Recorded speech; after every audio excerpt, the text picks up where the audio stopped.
او بل موږ د بندیانو په هکله خبره وکړله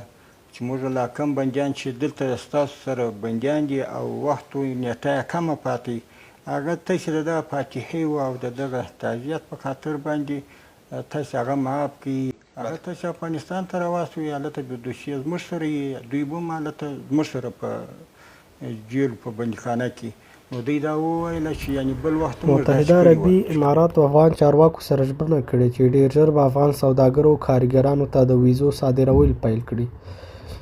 رئیس الوزرا مرستیال ملا عبدالغني برادر دفتر وایي چې افغان پلاوي د دوبۍ له رئیس سره افغانانو ته د ویزو پر ورکړه خبرې کړي او هغوی هم ورسره موافقه کړې ده. د افغان پلاوي یو غړي ویلي چې له عربي متحده اماراتو چارواکو سره د ویزو مسله مطرح شوې او هغوی په رنسیب کې د ویزو د ورکړې سره توافق کړی ده.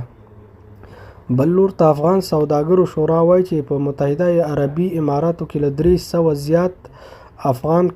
افغانان په کار بوخت دي او ځینې دغه سوداګر او کارګر د ویزې او پاسپورټ د تمدیدولو له ستونزو سره مخ دي.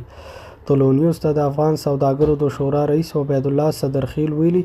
چې دا ځل افغان چارواکو د متحده عربي اماراتو له لوړپوړو چارواکو سره خبرې کړې دي او ډیر ژر به د ویزو ستونزه هم حل شي او الوتنې به هم پیل شي. په متحده عربي اماراتو کې د افغان سوداګرو د شورا د معلوماتو پر بنسټ افغانان په دې هیواد کې له $10 میلیارده زیاته پانګونه کړې ده.